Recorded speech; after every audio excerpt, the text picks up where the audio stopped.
Empire.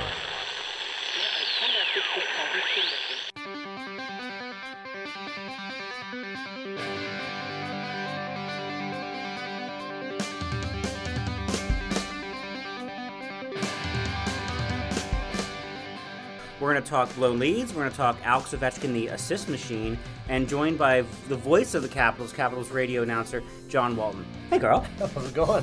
Good. Good, other than blowing two leads in two games against Florida and Chicago. Just your initial thoughts on blowing a 4-1 lead to lose to a really good team in the Panthers and blowing a 3-2 lead to a bad team in the Blackhawks. Yeah, we'll start with the Blackhawks. I mean, 3-2 is not, blowing that, it's not really...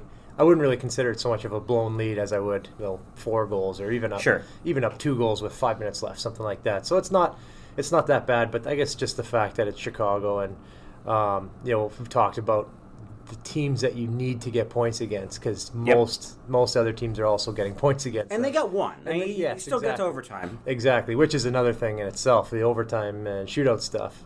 They stink in overtime and apparently the shootout. Yeah, which is crazy to me.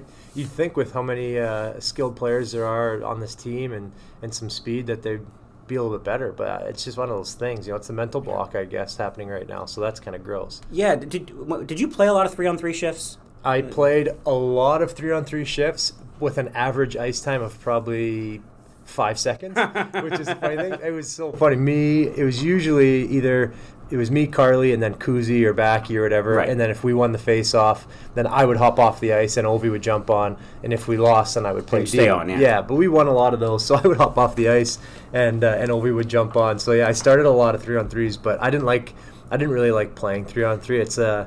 It's the defensive side of it's not so bad. I like that because I'm good at man-on-man. That's what I enjoyed, and that's what 3-on-3 is. But offensively, you have to win a one-on-one offensively to create a chance most times or catch a team on a bad change, right? And so I'm not a one-on-one offensive guy. I would never... I was not confusing you for that, no? Exactly. I would never risk trying to go through someone's legs or under a stick to try and beat somebody. It just wasn't in my DNA. It still isn't in my DNA unless maybe men's league. But I just wouldn't do it. And so you have to be a special type of player for that. So it was never my thing. But getting back to the leads, I mean... The one against Florida was funny because I watched the first 2 periods and I was like, wow, this is a good game for the Caps. Like, this is looking nice against a good team. It made a really good team not look good. Made Bobrovsky look bad. Yes, made Bobrovsky look bad. I think he had to go out for a little bit for the concussion protocol too, which was that was a game that was in and out. And so they made them look very average. So then I actually made a late night trip to Home Depot, came back, checked the score, or was listening to the post game and heard what happened. I was shocked, so I didn't even get to see it real time. I guess it was that big of a shock, and it was bad in real time. I tell you that. There you go. But it's tough because. Florida being one of the best teams in the league, and you have, your foot on their throat at that point, it's like you're looking big picture. At least I'm looking big picture here. Yeah. You may get this team somewhere down the line and in a very important game, and you want to have that in your head that you not only beat them, but you beat them 4-1 or maybe 5-1, whatever. This could be a playoff series. Exactly. Yeah, sure. And so the fact that you give a team hope to come back is a bit of a piss-off, in my opinion. So that's one that hurts. It's a good team that decides to fire itself up in the third period and come after you, great, but you don't want to do that. You don't want to do that to any team. I don't know if you could feel this as a player, but watching that game, when it was 4-2, I was like, they're losing this game. At least losing it in overtime or shootout, whatever. They wound up losing it in regulation. Could you feel that? When you're playing in a game and you're up in a game and it starts to slip away. Can you feel that sensation? Because I know watching tons of games over the years, it's like, this is going to change fast. This is going to snowball. Yeah, you start leaking oil and you just can't stop it. It's so weird. There's times when you get on the ice and as you're stepping on the ice, you're just feeling like it's going to be a bad shift, or they're pushing so hard right now. Just please don't get scored on, and that's an absolutely terrible attitude to have. But it happens, and it's hard to get yourself out of that. And it's weird because you need.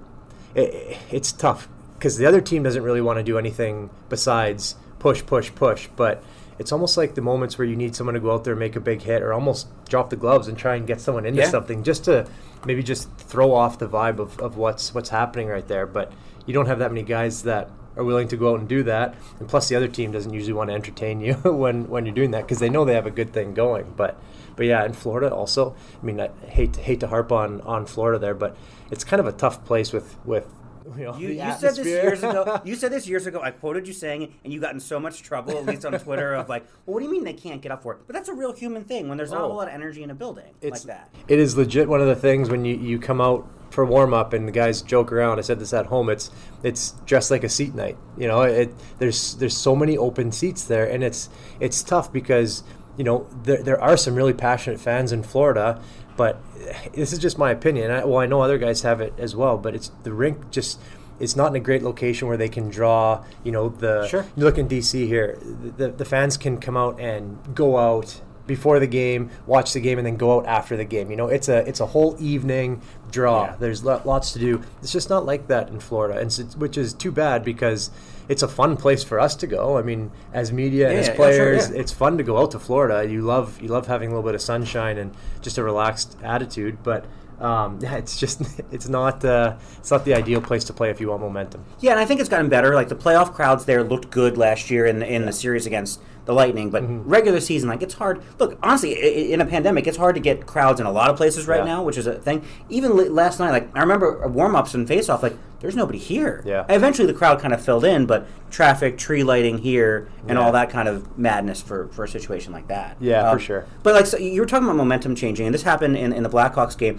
with the Ovi hit on Connor Murphy. It just happened organically. Big hit. Not good to see Connor Murphy hurt, but that was a big hit that next shift, Caps score, and the game kind of changes. Right. Oh, yeah. It's one of the things that doesn't get, it does get talked about a little bit, but not enough, is that how much a big hit like that or a great penalty kill or, a fight, that can really turn the tide. And it's very difficult now with, like a guy like Tom who can't really make those hits that he would normally make that would really help a team out because fear of suspension or how it's portrayed, and it's such a fine line that you need to walk right now with not just him but everybody in the league. So the momentum shifts sometimes need to happen in different ways, and there's not that many other ways that you can do it. There's not that many players that can go out on the ice and completely take over a game and change it. And there's luckily there's one here in Ovi, but Tom could be that guy as well, but it's tough for him to do it. Yeah, and speaking of Ovi,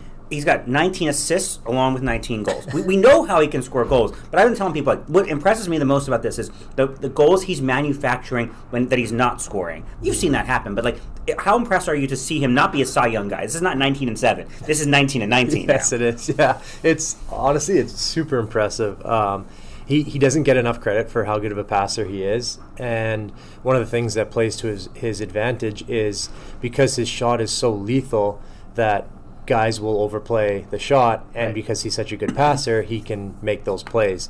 So as long as he's got a guy that can finish what he's given them, and a lot of times they're backdoor tap-ins because he's that good, then he benefits more in the assist category. And it's one of the guys too that you kind of like to, I go back to a Michael Grabner guy. I think he had 40 goals one year and not many assists, and you laugh about that, but. It just depends on what he wants to do. If he wants to just go out there and shoot, yeah, he's going to score a ton. But he can also play, the assist guy too. So it's nice to see him get a little bit of credit there and be in the top 5 in the league in points at 36 years old. Just crazy. Yeah, and I guess every defenseman who's covering him expects him to shoot, right? You're absolutely expecting that. 100%. If I see him load up for a wrist shot, you freeze for a second and you're trying to find a way to fill every single hole between your shin pads, just around them. It's so hard to do it, and that's why, for anyone listening who goes out there and plays men's league or whatever, and you go to fake a shot and no one really reacts because A, they're not trying that hard, B, their reaction time maybe not as quick as some of these guys out in the NHL, and so all it takes is just literally a split second to fake a guy, to get him to even close an eye or to just turn their feet to make a block, and next thing you know, the player's gone. A guy like Ovi is gone. And so it's just a little fake. And when you know that you have a guy that can score from just inside the blue line, you have to respect it. There's some guys that come down and go to fake shot from just inside the blue line, and I'd be like, there's no chance this guy's going to score from here or even attempt this shot. So with Ovi, though, you have to respect it, and that's what makes him that much more deadly. I'm sure we'll talk about this more as the trade deadline goes, but I started this fire on Las Vegas radio last night that I would love to see this team trade for Marc-Andre Fleury. That was my I'm going to throw gasoline on the fire of it may not happen, but are you confident enough in the goalies? And I say this knowing you're not a goalie guy, but can you roll with these two guys into the playoffs, or does Brian McClellan need to go out and get a goalie, even if it's not Marc-Andre Fleury? Ooh, that's a really, really tough question. I don't know. Samsonov's been pretty good. I think he's kind of emerging as the guy right now. He should. I mean, and we all thought he would be. Right, exactly. And so it's the thing that scares me is injuries. Both of these guys have kind of battled through quite a few things. Being a goalie is a tough position, and it's hard on the body. You really want someone that can be reliable, in the injury front as well. And so, you know what? I don't know. Honestly, would Fleury come here? Does he have too much history against this team that he would even? I think he's got to have some sort of no trade in his contract. I'm not 100% sure there, but it's tough. It's a tough question. It would be a really neat story. Almost the same thing with Lundqvist coming here and almost playing for the team. But yeah, it'd be neat if he did make it out here, but I'm not sure. It's too tough of a decision to make there. And Brian McClellan has a few months to make this decision. I'm sure we'll talk about this again. Next segment, we're going to talk to voice of the Capitals, John Walton. Tell some old stories. I want to talk about an e-bug story that you and John Walton were both a part of. We'll be back on All's Caps. Welcome back to All's Caps with former Capitals defenseman Karl Alzer. I'm AP hockey writer Steve Wino, joined by voice of the Washington Capitals, John Walton. Hey, John. Gentlemen, good to see you. Good to talk to you. We have plenty of stories. We have Karl's stupid questions to ask you at the end of this. Fantastic. Our segment where Karl has his list of whose line is it anyway, everything's made up and the points don't matter, but he gives you a score for this. No. But first I wanted to talk, we had an e-bug situation in Tampa last night with the St. Louis guy. Do you remember when Stretch, Brett Leonhardt dressed? You played in that game, right, Karl? Yeah, I played in the game. Yeah, I remember it clearly because Stretch was the tallest guy on the bench, and so even just sitting there, everyone could see his head over top of everybody. And I think if you ask him, I think there was some serious nerves. Stretch is a pretty, he's an analytical guy. He's always kind of thinking. I remember him being pretty nervous for that game, but also so much fun to see. Stretch has climbed the ranks, all the way through. He's done just about everything you can do, and the fact that he made it to the NHL as a player now too, that's a pretty remarkable story right there. I have to crane my neck to look up at Stretch. So I'm glad if he's sitting down and I'm standing up, that's exactly. Fine. Big guy. John, you were with Hershey at the time. Yes. And so you have the other end of this because this was 2008, right? Because I talked to Bruce Boudreau about this last week and he had no recollection of any of this happening. Just didn't remember. He's just I'm sure it happened. I don't remember all the circumstances, but somebody got hurt or sick, and then Varley had to rush up from Texas to get here in time.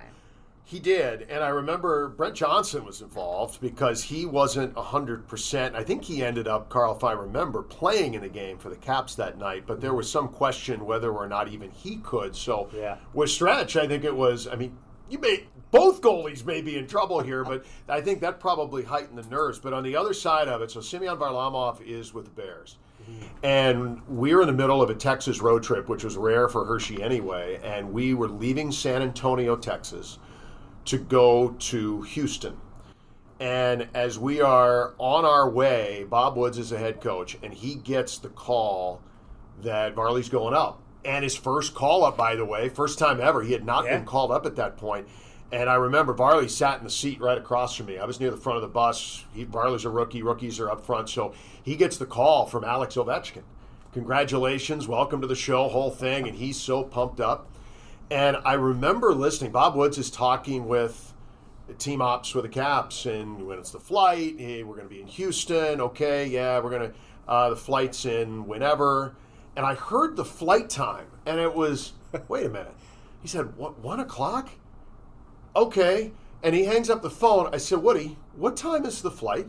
He's like, oh, we'll drop him on the way. Well, the bus will just go by. We're going to drop him off at the airport at Bush Intercontinental in Houston. I told Woody at the time, and I remember the quote that I gave him. I said, Woody, if we had a rocket launcher on the back of this bus, we're not going to be in Houston at 1 o'clock. We were still forever. We're in the middle of nowhere. So he had to call him back and say, look, that flight's not going to work. We're not going to be able to get him on the flight until what's the next one, because we're not going to make it. And I remember we stopped. We had some folks who were helping out with the equipment. We had a separate car that was following us.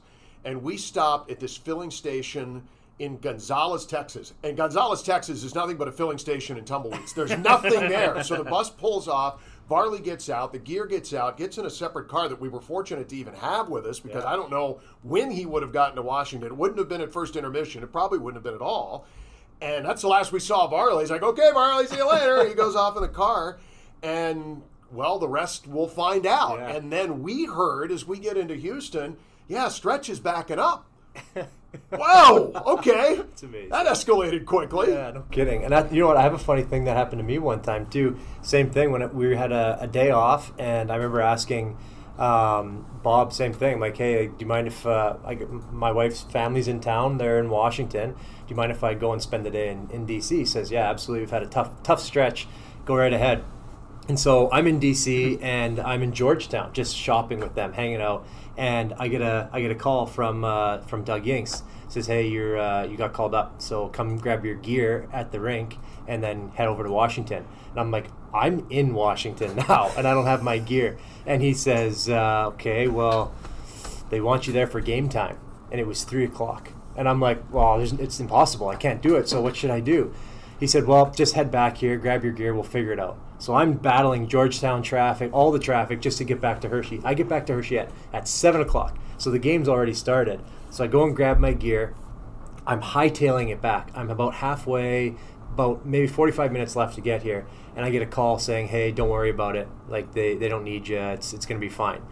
And I'm like, oh, geez, okay, well, I'm already almost there. Do you mind if I just stay there, spend the night? We got the next day off, too, or whatever. And he says, yeah, after everything that's gone on today, go ahead. So I keep driving there. I'm 5 minutes from the hotel now, and then I get a call from, I think it was Bruce, actually said, hey, just meet us at the plane tonight. We do need you. And I'm like, so I go and meet them at Dulles, hop on the plane, get to Pittsburgh, morning skate, sent down after morning skate. Oh, no! Yeah, and I had to drive all the way back to Hershey from there. I'm like, what the heck is going on here? Can we all get on the same page? Because this is insane. Yeah, so. It's rock and roll lifestyle. Exactly, it's not all fun and games. No, not so much glamour. The glamorous life of the NHL. I remember Brooks asked one time in Tampa, he's like, how do you guys, when Katie Carrera and I were covering teams, like, how do you guys travel? Like, I take the first flight in the morning. Like, we got to go commercial. Like, even for that's not a very glamorous, like, driving from Pittsburgh to Hershey and Hershey to Georgetown and all that. No, it took us one time, I think 5.5 or 6 hours for me and Chris Bork to get from Hershey to here. It was during a snowstorm, flying out to Ottawa. I remember feeling like such a loser because they held a plane for us because the team has Dulles connections, I guess. And me and Borky, like, literally walking down the tarmac with our bags, right past the plane. Everyone can see us, and the plane was waiting there for probably 45 to an hour, and we walk on and they leave. I'm just like, I feel so bad. It's like the walk of shame. Right. We've just held up this flight for everybody, so it happens, but it's all good. Yeah. Do you want to do your Karl stupid questions? I do, but I had a question first that's separate, and I want to see if so a less stupid question. A less stupid question. I was just thinking about this today because I heard a rumor about some public service announcements that you possibly did back in the day. Is there any truth to that in Cincinnati? Public service with the baseball announcements. The baseball team. Well, yeah, no, I did public address for the Reds. Okay, that's what it was. It started in 1996. It was the silliest thing how that all came to be. Anyway, I was a college student. Okay. I had done Miami University hockey and broadcast to the best. I hardly had any listeners. Dan Boyle's parents were among my listeners because Danny was playing for us, and online was just starting. I mean, it was just wasn't that much. I mean, and I thought I was like, this is the greatest thing in the world. Look at me, I'm calling college hockey. And my professor stops me after class one day. I said, I got a former student that called me, and they said they're doing some tryouts for public address. And would you be interested? I'm like, well, sure, but I mean, why are they going to want me? I mean, I'm nobody. And it was at a time with the Reds when Marge Schott was running the team, and to say that she could squeeze a nickel or a quarter as hard as anyone, I mean, didn't spend money on anything, and they were looking for basically the cheapest option. I mean, that's what you are, right? Gotcha. So I go down, I try out. I was like, well, that was fun. And, just throwing out a few, read a couple ads in an empty stadium, call it a day. Well, the next week he calls up and said, listen, Mrs. Schott wants to talk to you. So can you come back? I was like, the owner of the owner is the one making this decision? Yeah. Like, okay. And Marge was really well known at the time, and then was well known for other reasons later, which weren't awesome. Indeed. But and that happened like 2 months after I got hired. But I come back down, and she sits down and just talks to me, rambles for like 30 minutes. In her office, cigarette smoke hanging in the air, dog fur. She had St. Bernards. I mean, it was bizarre. Stacks of old newspapers. I'm like, this is the craziest thing I've ever done, but I think I'm going to leave. I'm like, all right, like I don't even know what just happened, but I'm certainly not the guy. She comes over, hugs me, walks out of the office. I'm just standing there in her office. And then a guy who comes back in says, how'd it go? And I said, well, I don't know. She hugged me and she left. He's like, that's great. A hug means you're hired. We got to go down. We're going to fill out your paperwork. And I'm like, you got to be kidding me. He's like, you're the new public address announcer of the Cincinnati Reds. No way. Like, okay. So opening day, playing Montreal, and I'm standing out 35 degrees in front of 52,000 people. I ended up staying for 7 years. And I could tell you stories. I could fill 3 shows with all the things that happened while I was there. But it was a lot of fun, yeah. It was up until I left for Hershey. I did that for 7 years. That is amazing, and that's why I have you written down here next to Morgan Freeman, Samuel L. Jackson, Sam Elliott, John Walton. I am not in any of those categories, I'm sure. You got a voice like those guys. That's one of the things. Like some voices are so recognizable, and I think you do an unbelievable job. It's like as soon as I hear it, it's like I can associate that with you. So it means you're doing something good. I appreciate that, Karl. No problem. Okay, so I'll hit you with these questions. Yeah, like Wino said, they're kind of stupid, but I think they're kind of fun. They're ones that things I've been asked over the years that at the time you're like, oh, this is silly, but then you learn something about the person, right? So I'll give you your score. So keep that in mind that this is really important. Okay, so I would like to know the worst and the best place to call a hockey game from. The worst place to call a hockey game is probably first, and I don't think there's anything. I mean, look, there's 2 different categories here. In the NHL, they're all pretty good. Edmonton's pretty disappointing at this point because you're so far away in such a beautiful building. That's probably the roughest in the NHL at this point. New Jersey's pretty close. Dallas is pretty close. And New Jersey's in the clouds. In New Jersey. And Edmonton's actually higher, if you can believe that. That's the highest in the league right now, and we keep getting further and further away. But I would say the worst barn I ever called a game in I called a game in a literal barn once at the Ohio State Fairgrounds in Columbus. The Columbus Chill, before the Jackets, when I was in Miami, they played in a converted cow barn at the Ohio State Fairgrounds. So, but that was okay because we were close. I didn't mind. I mean, didn't smell awesome, but it was a great view of the game. So I can't say that one. I'm going to say Fredericton, New Brunswick, Aitken University Center. It was the coldest building I have ever called a game in. It was the locker room. Karl, you remember what Binghamton looked like? I don't know if you don't think you ever got to Fredericton. The room was just the nails on the wall. The guys hated it, and they had this little tiny cement little box that you had to go down into. You felt like a groundhog kind of looking up over this cement thing. And the only game I ever called there, Vokey was actually the goalie for Freddie that night. Oh, really?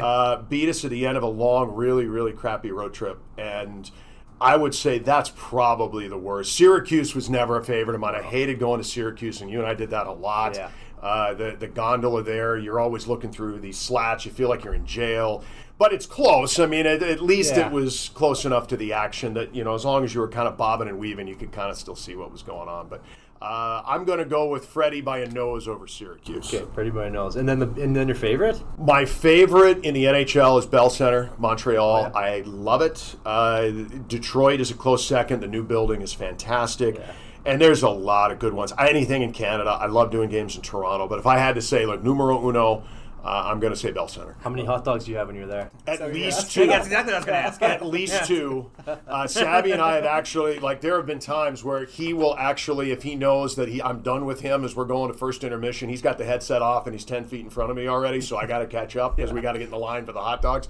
But at least 2. Two. Yeah, one of the best treats in the league for sure. This is the podcast of the Bell Center hot dogs. Yes. We've discussed this, I think, on every episode. Oh my gosh, the best. And it's, it's social lot because everyone goes there. So everyone in the press box, all the scouts, all the broadcasters, former Montreal players. It's awesome. I love it. I love it. The smell fills the stadium. It's amazing. Yes. Do you have a funniest in-game moment that you can remember? In-game moment. Yeah, whether in-game something maybe moments. that's happened to you or something you've seen happen. Anything that strikes. Are we talking about like something that happens on the ice or something that happens to us, or it doesn't matter? Either, doesn't matter. Like, have you ever messed something up so bad that you were talking about? Oh gosh. You know what? There was a time, and this was probably like the 3rd or 4th game. I swear I don't remember this, but I had people say it afterward who heard me, and it was not like we had stuff on tape then. Yeah. Instead of cross-checking, I said cross-dressing at one point. I did say that. That did happen. That was really, really early. Like, I'd probably been maybe 10 games into my first year in Cincinnati. That happened. Yeah. Remember that? I ended up doing a game. I thought I was going to lose I thought my pants were going to fall down the night that Bruce took my pants on the bench in Bridgeport. And that's a great story too. The whole thing was bizarre, and Bruce forgot his pants. Like, Crystal forgot to pack his pants, right? So all the guys, I remember Fairzy, I remember walking in and seeing him. I'm like, what do you guys need me for in the dressing room? Like, Doug Yanks is yelling at me across the arena in Bridgeport to come down. We got there late, day after Christmas 2007. And I'm like, I'm frustrated. I'm like, I'm trying to get my gear put together here, and I don't know why you need me. And I was like, all right. So I go running down, and the first thing I see Eric Fair just laughing his ass off. And I'm like, what is going on? All the guys, then I look around, Stack, everybody. I'm like, what? And it's like, you got to come in the office. And Bruce is like the shade of red in the face that the Capitals jerseys are. He's so angry. Bob Woods can't stop laughing. I said, what's the problem? He's like, I don't have my pants. I'm like, okay, well, what do you think? Why am I here? Oh, God, are you kidding? He's like, no, we need your pants. He's like, it's the day after Christmas. I mean, the stores are closed. Bridgeport, you're not going to find a clothes store in Bridgeport. You're done. So I'm like, I'm a 34 waist. Like, what are you going to do? It's like, yeah, Bruce, like, come on here. So I give it to him. He can't get them zipped. I have his track pants, which are comically too large for me, and I'm walking up, and every time, because most of the time I like to stand, at least back then. I sit more now than I used to, but I used to stand for the games. And I sat for that one because I was like, as soon as I stand up in the middle of the game, pants are going to fall down. Like, I mean, won the game. Hadn't won in Bridgeport in forever, and Bruce, as superstitious as he is, I don't care. Like, the pants were folded up on my seat on the bus when I got back. He's like, we're never doing this again. I was like, thank God. That is definitely one of the funniest in-game moments I've ever even heard. So nice. Good, big points for that one. I'll mark that down. You may have won. You may have won that, yeah. Okay. So, is there something that you spend a lot of money on that you're embarrassed about? What would it be? Well, I don't spend a lot of money. I mean, Doug Inks used to tell me, he's like, nobody ever spends your per diem, that's for sure. And he's probably right. I'm the guy who hoards it during the regular. Oh, yeah. It's like, I'll do something nice with this in the summertime. What do I spend money on? Oh, gosh. I'll give you an example. My first call-up, all the guys went to the mall to buy new suits and stuff like that. And I couldn't bring myself to buy a new suit like they were. I bought a keychain, though, for $150. I thought that was like the coolest thing to do. So that's one of the stupid things that I spend money on. Some like little dumb trinkets like that. Like I have 2 keychains, believe it or not, that are more than $100 each that I've bought in 10 years of playing, because I don't know what it is. Something about a cool keychain I put my key on. I said I'm the guy who gets a $5 keychain in the Outer Banks and says OBX on and call it a day. Yeah. But yeah, you know what? I electronic stuff, like, I mean, broadcast stuff, podcast stuff, the best headphones and headphone amps and things like that. Yeah. Not very exciting, maybe, and stuff that I don't need, but I buy too much electronic stuff. Okay. Are you okay with our microphone here? I think it's awesome. I have one of these. I have a similar one. It's more directional, but the same brand, Blue. I have one. They're awesome. I love them. Yeah, well, it works. I mean, it works. Yeah. Unfortunately, they can hear me, so that's the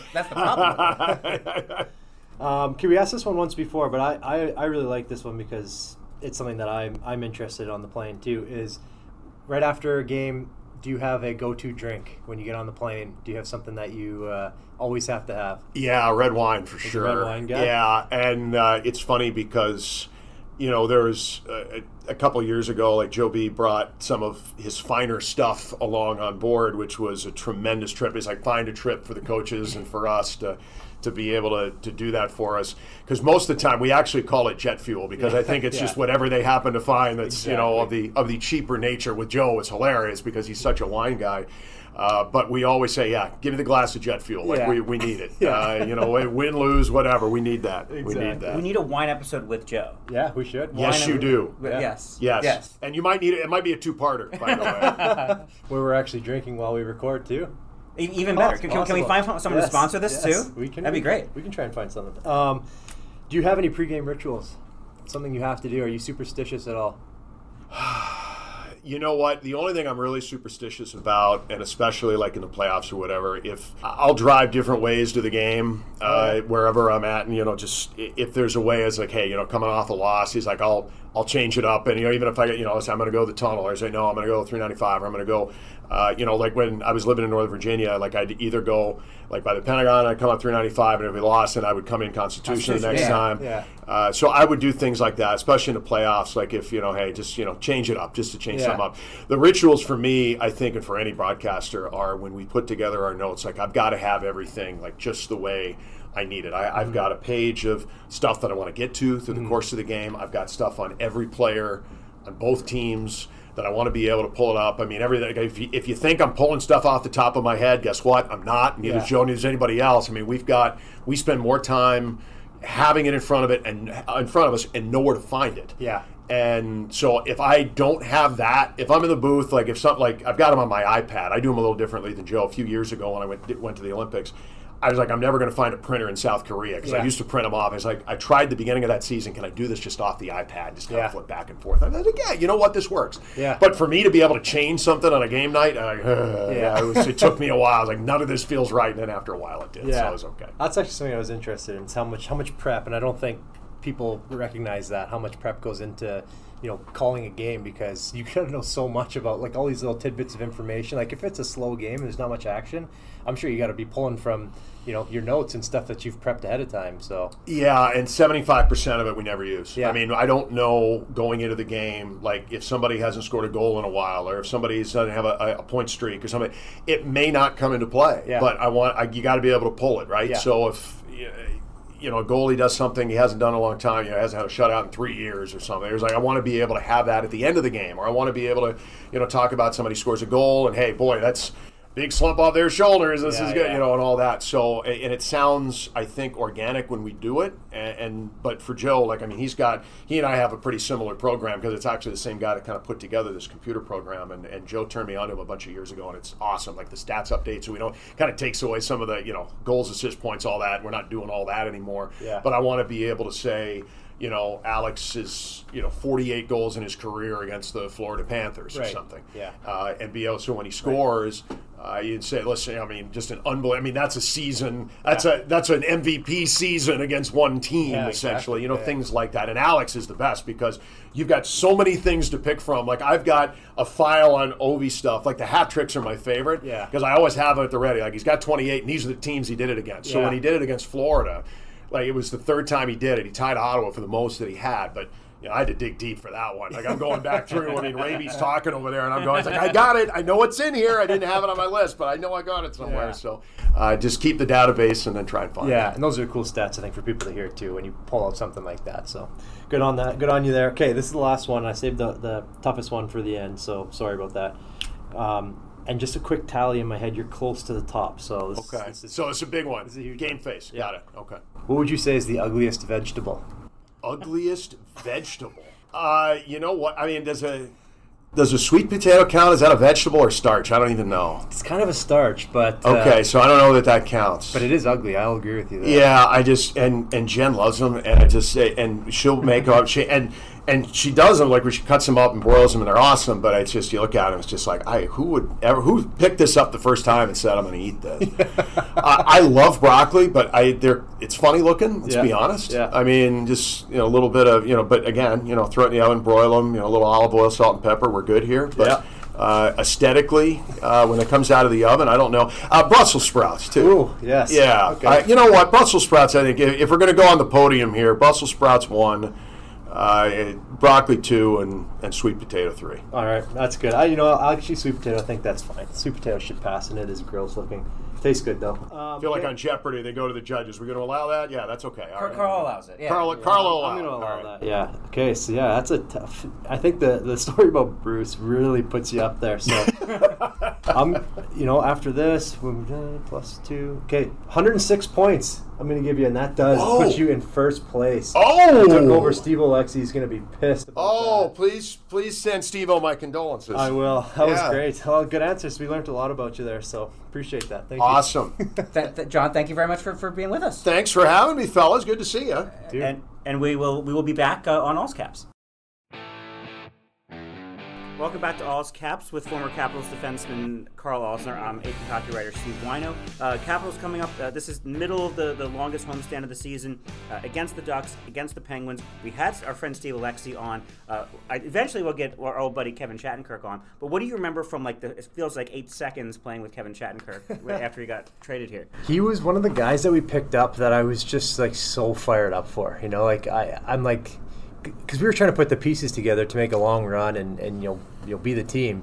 And when he came over, I was like, wow, this is unbelievable. How did we get Kevin Shattenkirk? That seemed like a pipe dream that we'd get a player like that and make it work and all that. And so I was really fired up just to see what kind of guy he was too, because we kind of came in at the same time, and a player that I enjoyed watching. And I know that when we do finally talk to him, I'm sure he'll say that it was maybe a little bit of a tougher transition at the beginning to try and completely fit right in. But I love playing with him because he's such a high level passer, and passing is one of the things that I just really love to watch as a player. So someone who can thread the needle, see how the play is going to develop, and find a lane to get the puck to a guy, but not just get it to him, but snap it hard on the tape. On the tape, yep. Yeah, to a guy in stride and motion. That's something that's so cool, and that's what Shaddy does so well.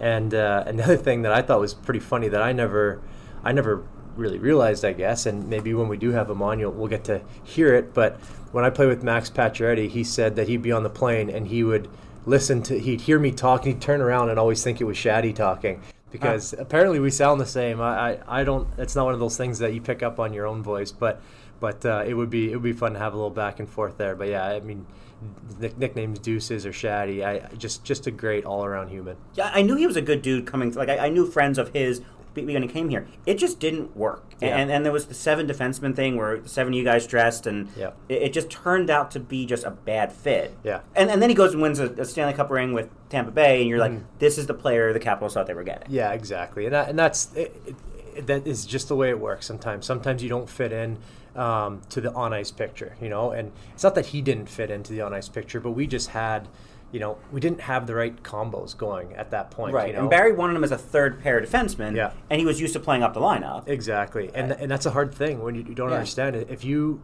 play 25 minutes, it seems like a lot of ice time, but you're so into the game that it doesn't matter that you're tired. You're going through the motions at a high level. And when you're out there only playing 12, 13, 14 minutes, the next thing you know, you got to go out to on the power play where you have to absolutely execute and be elite for that minute that you're out there, and your brain's not into the game like you would be if you were playing 20 minutes. It's very, very difficult. But either way, it's still one of those guys that I'll remember playing with and really enjoying, and still keep in touch with him now, and had a good all-star break with him one time in New York. So good memories from playing with Shaddy. Yeah, and so the Ducks in town on Monday, the Penguins in town on Friday. This is a different Penguins team than the Capitals saw earlier in the year, but we talked about playing against Sidney Crosby. You played against Jeff Carter a bunch too. Mm-hmm. This is a guy who I started debating with a buddy, is Jeff Carter a Hall of Famer? And I think, if you look at the numbers, if you think about what his kind of persona is, probably not. Mm-hmm. But if you look at his numbers, he probably is. How tough of a guy was he to defend? Yeah, that's an interesting question, actually, just thinking about it. He's he does have great numbers. He's got a great history of success in the league, but one of those guys that might just hover around the conversation all the time without being pushed over the edge. But a guy that, same thing with we were talking with Ovi, there's very few guys that you have to they're going to come across the blue line and respect that shot that they can score. He's one of those guys, which maybe not a lot of people know, but he can really hum the puck. Also a great skater, maybe slowing down a little now, but a very, very good skater.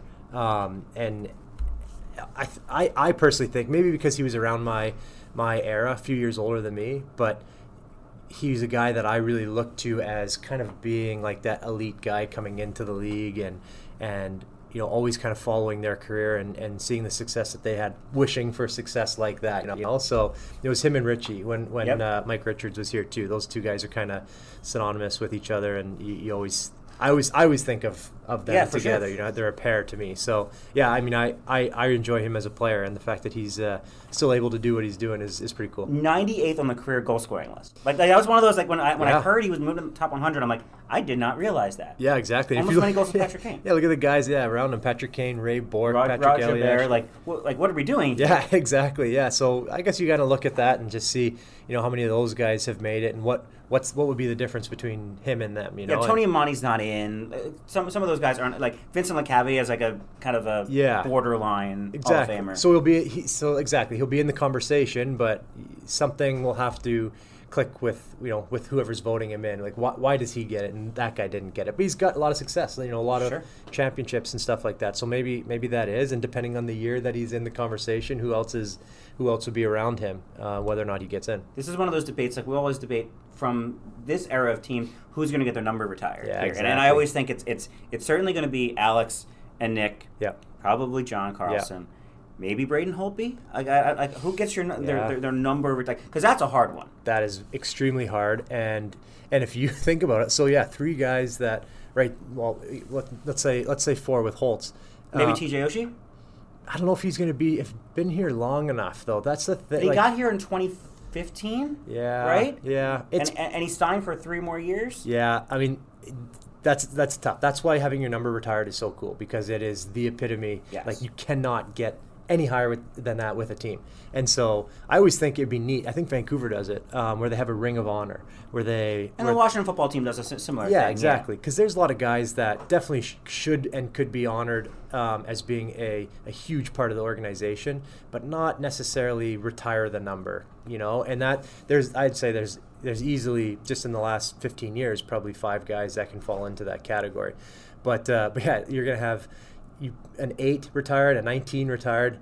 Those are numbers that guys would love to have. Just thinking of like an aesthetics, you love to have those numbers on your jersey. A 74, I'm not sure there's too many people that ever thought a 74 would be the number they wanted, but now probably because Carly's done what he's done. But yeah, it's always funny when you go to a team and you look down the list of, like Montreal, for example, when I was that's going everything. there. You didn't have a whole lot of choices. You can't even have a number there. You might as well just let them choose something for you, which they do for a lot of guys. So yeah, there'll be a few new ones retired, and we'll have to make space on that end wall here in MedStar practice rink. So it'll be interesting. Do you still see people wearing your jersey around? Like if you're at a game, do you see a lot of Alzner 27 jerseys? I see a few. I think it's probably maybe one of those things that at the time some people had them, but now that I'm not here, they switched back to their Ovi jersey or their Carly jersey, whatever else they have. You were their backup jersey. I was probably the backup jersey. Yeah, I have one Nats jersey that I wear every time I go to a game, and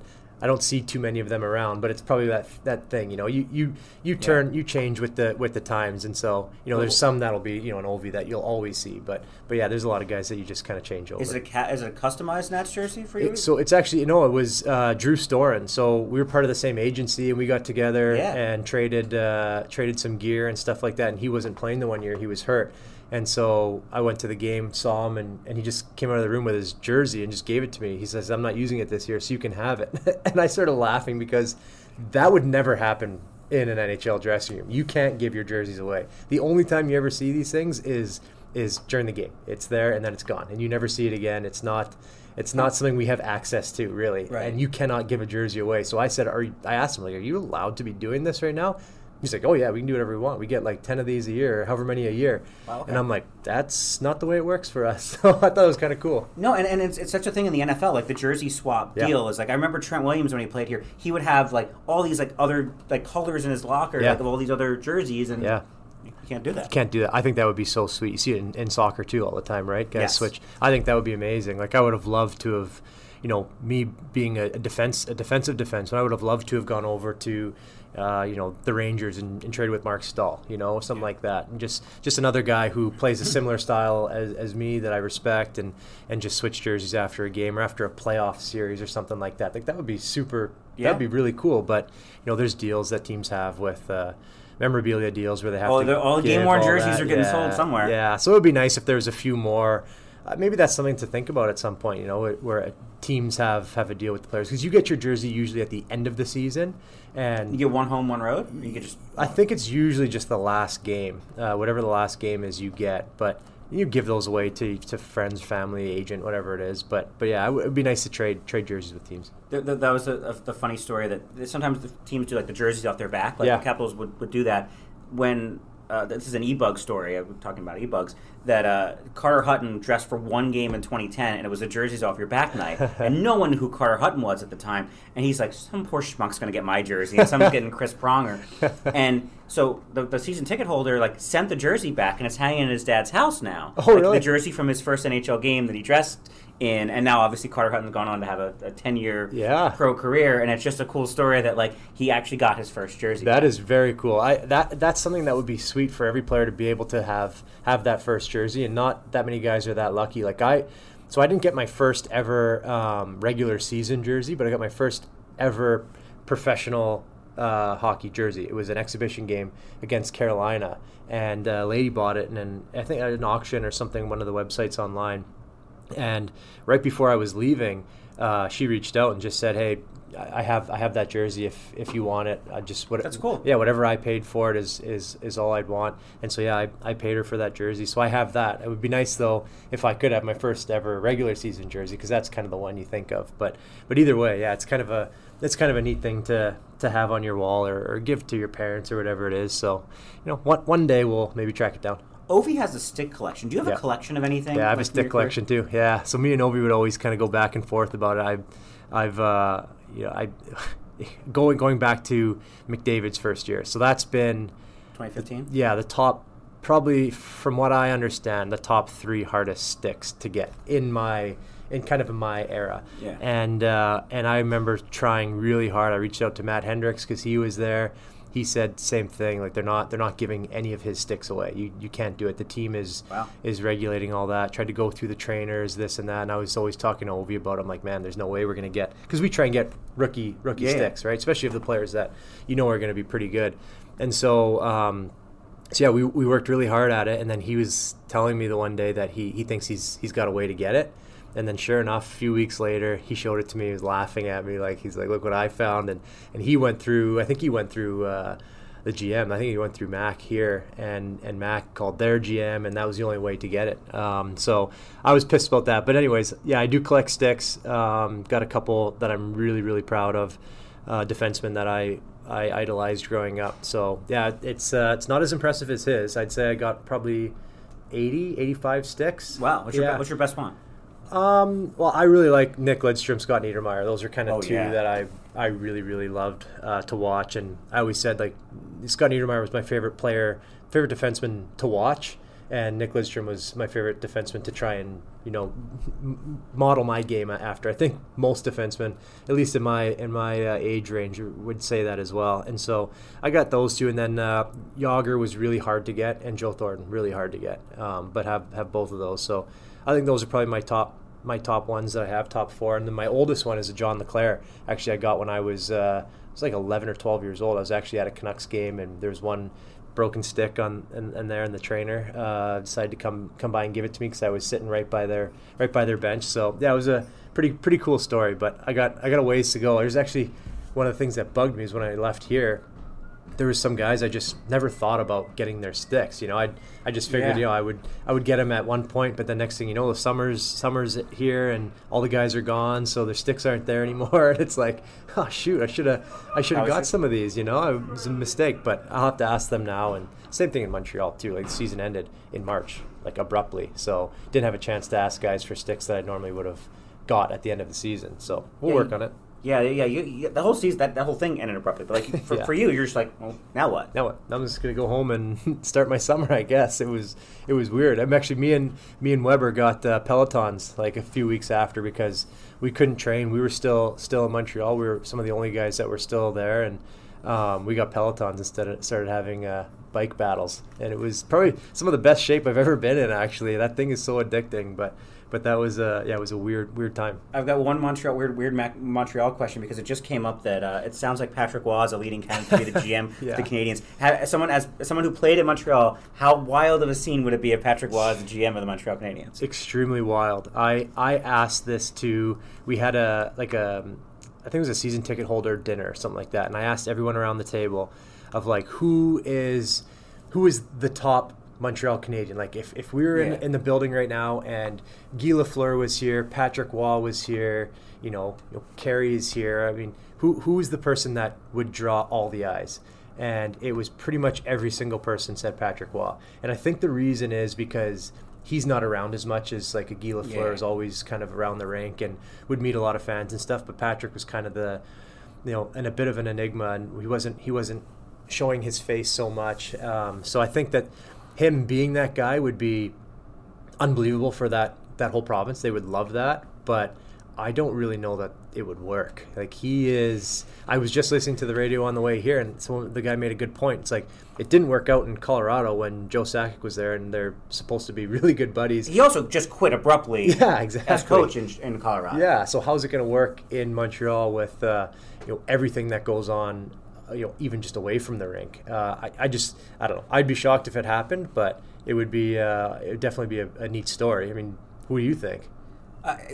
The names I've heard, there's a guy named Dan McKinnon in New Jersey, who's the assistant GM, who also, because it's got to be someone who speaks French. Yeah. So Dan McKinnon in New Jersey, and there's a guy, AGM in Dallas named Scott White, who grew up outside of Montreal. If you want someone who just kind of knows how to do the day-to-day job, it's that. Yeah. Daniel Briere's name has been thrown out there. Vincent Damphus. Matthew Darsh's name has been thrown out there. You need a bilingual GM in that market. Yeah. But to me, like if Jeff Gorton is training someone along the way, I love Jeff Gorton. I think he knows how to build a team. Yeah. And that team is going to be back, assuming Carey Price is back. And I'm sure we saw him skating. He's now still in a tracksuit. But how badly do you want to see Carey Price back, not only for the Canadians, but for your Canadian Olympic team?